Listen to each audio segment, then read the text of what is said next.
সাথে মুসুর ডাল ভর্তা করছি। তো ওইদিকে খাওয়া দাওয়া শেষ, আর এখন আমি দুপুরে রান্না বান্না করব। রেসিপি চেয়েছিলেন, বাট আজকে আমি পটল ভাজি করব। এক চুলা রান্না করতে একটু সময় লেগে যায়, বেশি গরম।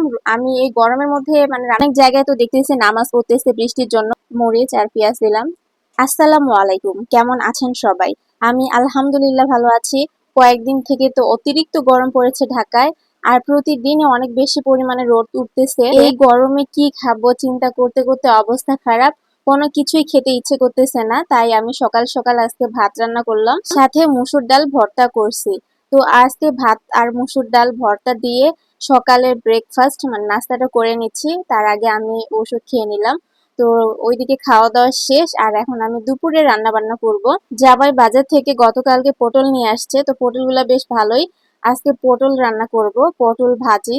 তো আমি একদিন পটলের ভর্তা করছিলাম, আপনারা অনেকেই কমেন্ট করছিলেন যে পটলের ভর্তা কিভাবে করে, বা আপনারা অনেকেই বলছেন যে কখনো আপনারা খান নাই।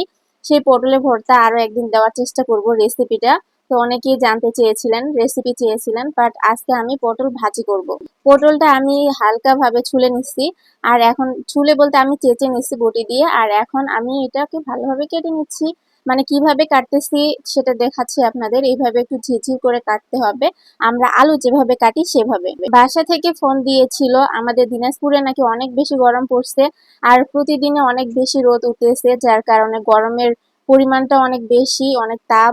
তো আমি বাসায় বললাম যে একটু বেশি বেশি করে পানি খেতে, আর চুলার আছে একটু কম যেতে। কারণ এখন সেদিন ফেসবুকে দেখলাম অনেক জায়গায় হিট স্ট্রোকে অনেক মানুষ মারা গেছে।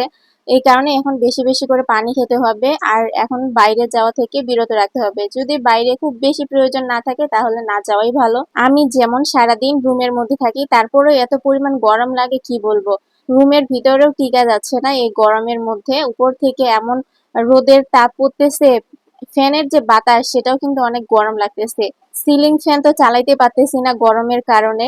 এই কারণে আমি টেবিল ফ্যান ইউজ করতেছি।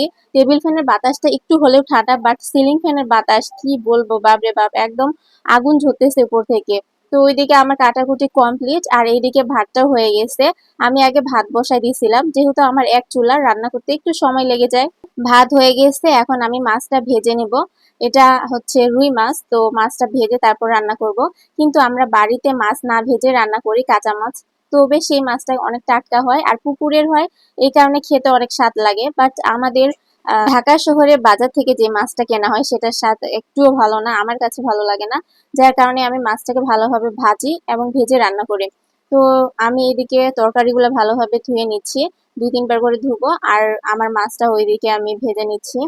তো এত বেশি গরম, আমি এই গরমের মধ্যে মানে রান্নাঘরে থাকতে পারতেছি না, ভাবতেছি তাড়াতাড়ি রান্নাটা শেষ করি আর একটু ফ্যানের নিচে গিয়ে বসি। গরমে শুধু আমার না, আপনাদের সবার অবস্থাই খারাপ। তবে বিশেষ করে যারা রিক্সা চালায়, বাইরে কাজ করে, খেতে খামারে, তাদের অবস্থা ভয়ঙ্কর খারাপ। তাদের কথা নাই বা বললাম, কি বলবো, আপনারা তো জানেনই, সবকিছু দেখতেছেন। এখন একটু বৃষ্টি হলে খুব ভালো হইতো, বৃষ্টির খুব প্রয়োজন। অনেক জায়গায় তো দেখতেছি নামাজ পড়তেছে বৃষ্টির জন্য, কিন্তু বৃষ্টি হচ্ছে না। তো দেখা যাক কবে বৃষ্টি হয়। সবাই তো বৃষ্টির জন্য আকুল হয়ে আছে, মানে কখন বৃষ্টি হবে আর কখন পরিবেশটা একটু ঠান্ডা হবে।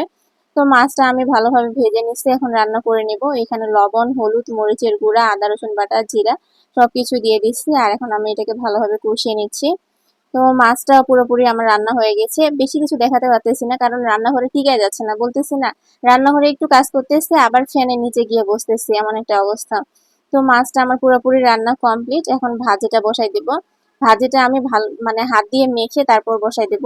আর এই ধরনের ভাজিগুলা হাত দিয়ে মেখে বসাইলে কিন্তু অনেক টেস্টি হয়। তো আমি সবকিছু দিয়ে দিচ্ছি এখানে। মরিচ আর পেঁয়াজ দিলাম, তারপর লবণ, হলুদ, মরিচের গুঁড়া, একটু আদা রসুন বাটাও দিয়ে দিব, তেল। তো সবকিছু দিয়ে এটাকে ভালোভাবে আমি মেখে তারপর সামান্য পরিমাণে পানি দিব, খুব বেশি না, বেশি খুব কমও না।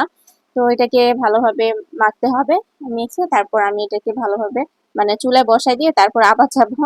কি বলবো, আমি বলতেছি না যে রান্নাঘরে আমি থাকতেই পারতেছি না, এত গরম, মানে চুলার গরম, কি বলবো আর। তো যাই হোক, এই তো সুন্দরভাবে আমি একটু মেখে টেখে পানি টানি দিয়ে দিলাম, আর রান্নাটা আমার হয়ে গেছে। ভাজিটার কালার, লুক মানে দেখতে পাচ্ছেন এখন কি অবস্থায় আছে। তো কেমন লাগছে আমার ভিডিও অবশ্যই কমেন্ট করে জানাবেন।